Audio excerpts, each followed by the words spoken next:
Aleluia, aleluia, aleluia.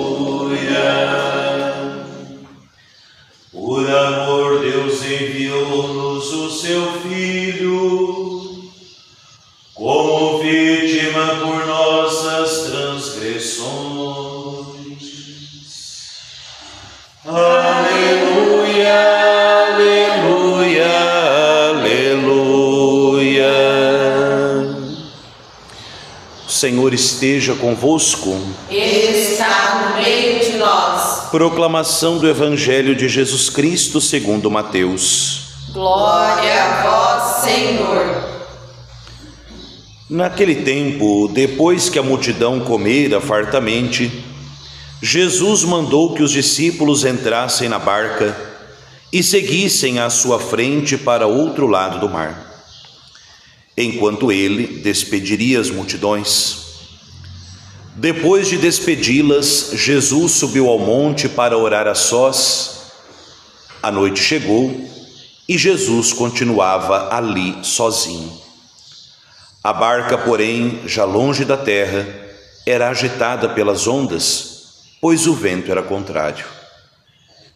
Pelas 3 horas da manhã, Jesus veio até os discípulos andando sobre o mar.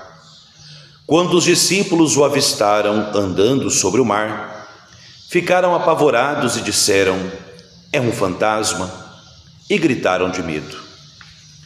Jesus, porém, logo lhes disse: "Coragem, sou eu, não tenhais medo." Então Pedro lhe disse: "Senhor, se és tu, manda-me ir ao teu encontro caminhando sobre a água." E Jesus respondeu: "Vem." Pedro desceu da barca e começou a andar sobre a água em direção a Jesus.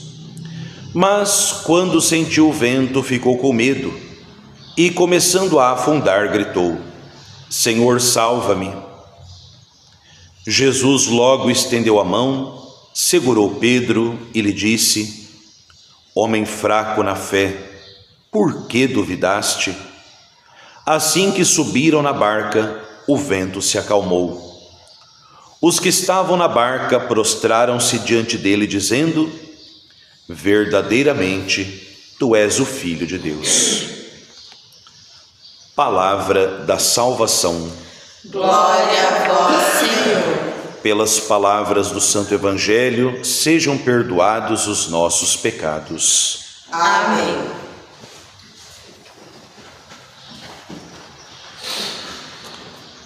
Senhor, salva-me. Amado irmão, amadas irmãs, presentes aqui na capela da Casa de Nazaré, também você que medita conosco a Palavra de Deus através do nosso canal no YouTube, o Meditando a Palavra. Hoje, nesta terça-feira, dia 18 de novembro, a Igreja nos convida a celebrar essa memória muito importante.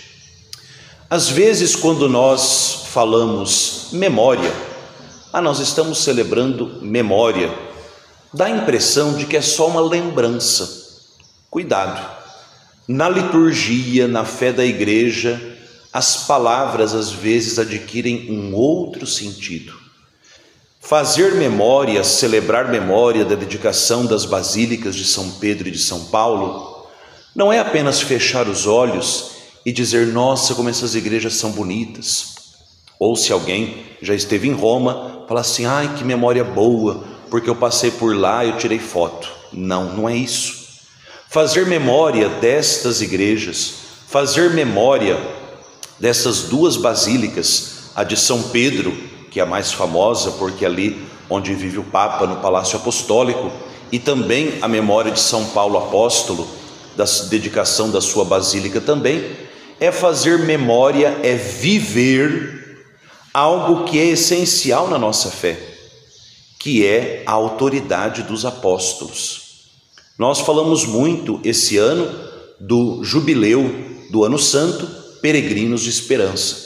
Ontem em Lins eu passei boa parte do dia, começou de manhã, foi até depois do almoço um pouquinho, o jubileu dos secretários paroquiais. Ou seja, aqueles que atendem às secretarias da nossa paróquia viveram também o seu jubileu do Ano Santo, com uma manhã de espiritualidade, de retiro, de partilha, conversa no Espírito, peregrinação até o santuário de Nossa Senhora de Fátima, e coroou-se com o quê? Com a Eucaristia presidida pelo bispo. Onde está o bispo, está a igreja. E falar de ser peregrinos de esperança, nós falamos muito ao longo desse ano, O lema do jubileu, a esperança não decepciona. Carta de São Paulo aos Romanos, capítulo 5, versículo 5. Na primeira carta de São Paulo a Timóteo, capítulo 1, versículo 1, São Paulo dirá: por que essa esperança não decepciona? Porque a nossa esperança é Cristo Jesus. Mas hoje convém, ainda vivendo a graça desse jubileu, dizer algo que parece estar subentendido, mas na cabeça de alguns cristãos não está. É um fato. Cristo é a nossa esperança. É Ele a esperança que não decepciona. Mas a fé e o testemunho apostólico são os fundamentos dessa esperança. É muito fácil dizer: Cristo é minha esperança, Ele é a esperança que não decepciona. Mas como você e eu podemos afirmar isso? Quem te deu autoridade para dizer que Cristo é a esperança? Se não fosse a tradição apostólica, se não fosse a fé dos apóstolos, se não fosse a autoridade dos apóstolos, nós hoje não teríamos ouvido sequer leitura alguma dessas.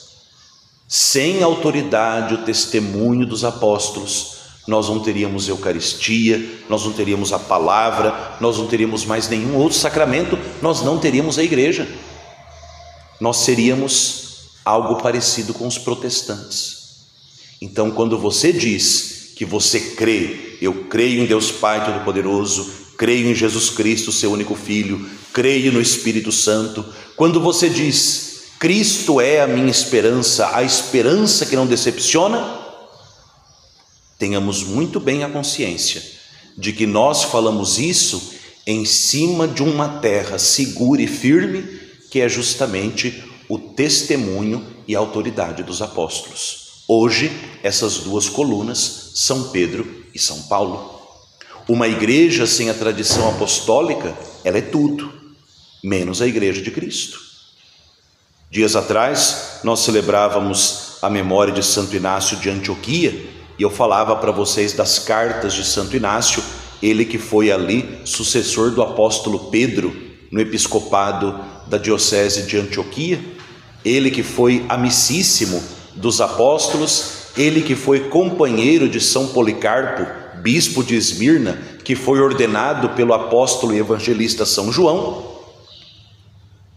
Este grande santo, Santo Inácio de Antioquia, nos deixou as suas cartas. Eu prometi que ia trazer para vocês verem, e aqui está. As cartas que Santo Inácio de Antioquia escreve enquanto ele era conduzido para o martírio em Roma, animando justamente as comunidades a permanecerem firmes na fé, na tradição dos apóstolos, a não se desviarem da fé da igreja e, sobretudo, a chamar a atenção dos cristãos, ou seja, nós, a obediência aos nossos pastores. Então nós estamos falando de um Santo Inácio de Antioquia que conviveu com os apóstolos, recebeu o primeiro anúncio apostólico. Não é um Zé Mané que apareceu mês passado e fundou um grupinho. Não, nós estamos falando de um homem que foi martirizado no comecinho do ano 100 e pouco. O último apóstolo morreu no ano 100, São João Evangelista. Ou seja, o testemunho, o que esse homem diz, é um testemunho que ao lado da Sagrada Escritura tem muito para a nossa fé. E olhem o que diz o grande Santo Inácio de Antioquia: atendei ao bispo, para que Deus vos atenda. Ou seja, aquele que conviveu com os apóstolos, nos diz o peso da autoridade apostólica que os bispos têm, ao ponto de condicionar Deus a atender a sua oração se você por primeiro for obediente ao seu bispo. Não existe vida cristã fora da comunhão apostólica, fora dessa comunhão que tem como base, como fundamento, esses dois apóstolos que nós ouvimos hoje, Pedro na autoridade, Paulo na pregação, ambos que em Roma deram o perfeito testemunho de Cristo, São Pedro sendo morto e crucificado de cabeça para baixo, São Paulo tendo a cabeça cortada por uma espada, derramaram seu sangue para que nós cristãos, em tempos difíceis, como esses que nós vivemos, por exemplo, onde a perseguição religiosa aumenta. Estava vendo uma reportagem de como está mais acirrada, sempre houve, mas como está mais acirrada a perseguição religiosa contra os cristãos, por exemplo, na China. Na China, mesmo as igrejas que estão registradas e estão ali submissas ao Partido Comunista, estão sendo perseguidas e destruídas. Você anda pelas ruas da China, você não enxerga mais um crucifixo. Até das igrejas católicas, que são aprovadas pelo Partido Comunista Chinês, a torre delas termina no seco. Não há uma cruz, porque a cruz impede o avanço e a autonomia do partido. Imagens de Jesus, Maria, dos apóstolos, não há. Nas poucas assembleias religiosas, e aqui digo, perseguição contra os cristãos de uma maneira muito abrangente, católicos e de outras comunidades cristãs não católicas. Reconhecimento facial por câmera, escuta telefônica, porque dizem que o avanço da fé cristã destrói a soberania do partido. Esse é o segredo do comunismo. O comunismo, ele não mostra a cara dele de uma vez. É claro, né? Tudo que vem do demônio nunca mostra a cara de uma vez. Então vem com aquela conversinha mole. Não, porque nós estamos aqui todo mundo junto, tudo a mesma coisa, nós somos todos em comum, até que alguém tome o poder, se perpetue ali, roube o lugar de Deus naquela nação e persiga aquilo que é de Deus. Oh, que terrível, padre, querida, numa igreja de 2000 anos, lidar com perseguição é o arroz e feijão do nosso dia. Os cristãos foram perseguidos. Por que Paulo foi andando de um lado para o outro, como nós ouvimos a leitura? Porque ele estava caminhando para Roma. Para quê? Para tomar o chá? Não, para selar o martírio. E olha que bom, ele passou em Siracusa, cidade onde nasceu Santa Luzia. A nossa padroeira, ela brota de um lugar pisado pelo apóstolo São Paulo. E por onde o pé dos apóstolos pisaram, por onde chega o anúncio apostólico da fé, e graças a Deus nós temos também aqui o nosso sucessor dos apóstolos, que é Dom João Gilberto, por onde passa a fé apostólica, a graça de Deus acontece, brotam santos. Está aí, ó, exemplo claríssimo.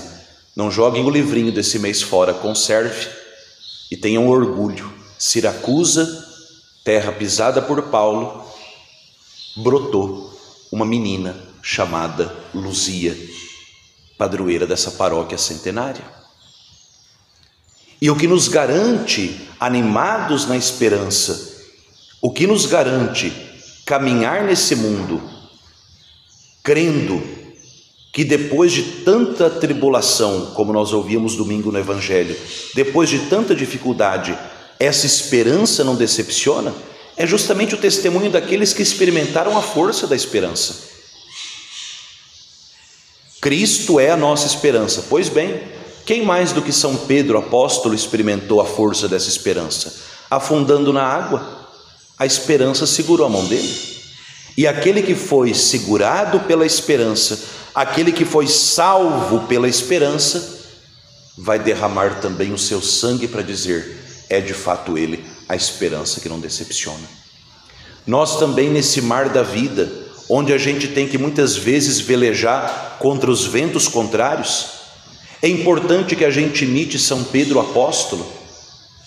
Na hora em que a gente estiver afundando, na hora que a gente estiver quase que morrendo nesse mar bravio desse mundo que nós vivemos, que a gente não perca tempo, que a gente estenda a mão para o sacrário, que a gente estenda a mão para Jesus vivo na Eucaristia e diga: Senhor, salva-me. O mesmo que o Senhor fez com o apóstolo Pedro, faça comigo, para que eu, salvo pelo Senhor, testemunhe a tua salvação para os outros. O que fez Pedro, depois de ter sido salvo, resgatado por Cristo, empenhou o resto da sua vida para dizer: não existe vida, não existe salvação sem Cristo Jesus. Por que, Pedro, você pode dizer isso? Porque o dia que eu desviei o olhar dele, eu me afundei. Não cometam o mesmo erro que eu. Não desviem o olhar de Cristo. E se nós temos Cristo na palavra e na Eucaristia, nós devemos a fé apostólica. Por isso eu digo a vocês: o fundamento da esperança é a pregação, é a sucessão apostólica. Tenhamos amor pela igreja, tenhamos amor por aquele que é Pedro hoje, Papa Leão XIV. Mas eu não entendo certas coisas que o Papa faz. E quem disse que pai tem que dar explicação para filho? A nós foi pedido obediência. Obedeçamos. Tenhamos amor ao nosso bispo. Ontem Dom Irineu, ontem Dom Francisco, hoje Dom João Gilberto, amanhã outro. Tenhamos amor. Eu pergunto a vocês, além da missa que nós celebramos todo dia, e você que me ouve, que não é da nossa diocese, espero que você também aprenda isso.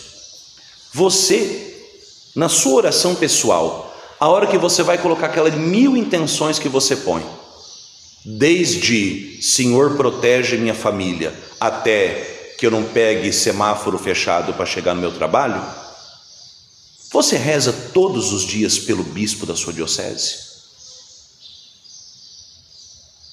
É preciso rezar. Senhor, obrigado pelo bispo que o Senhor nos deu. Dá a ele a graça, dai a mim obediência, para que ele e eu um dia possamos entrar no céu. Rezar é um fato. Se a cabeça não pensa, o corpo padece. Só que o dia que o seu corpo padecer, não reclame, você não rezou pela cabeça. É muito fácil a gente olhar e dizer assim: porque o bispo... Claro, mas você já fez um jejum pelo seu bispo? Você faz novena para tanta coisa, você já fez uma novena pelo Papa? É preciso rezar, porque são sucessores dos apóstolos, mas também são homens e precisam do nosso carinho, precisam da nossa oração. Se Pedro, que é Pedro, foi afundando no meio da água, que dirá nós, que dirá eles?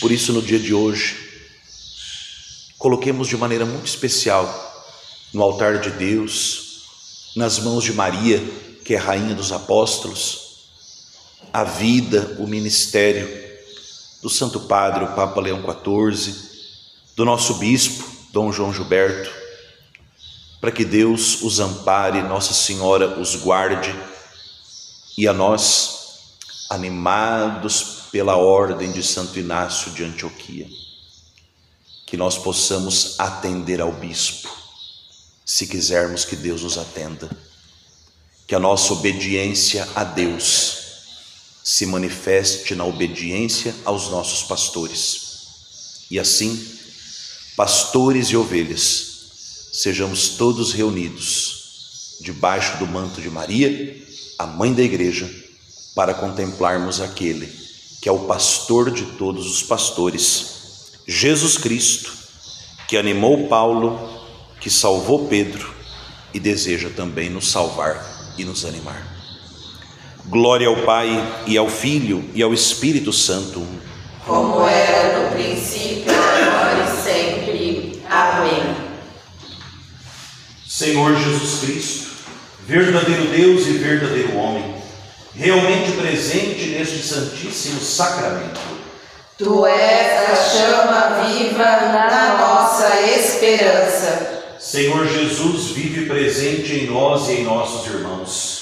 Tu és a chama viva da nossa esperança. Nosso Salvador, Deus conosco, fiel e cheio de misericórdia.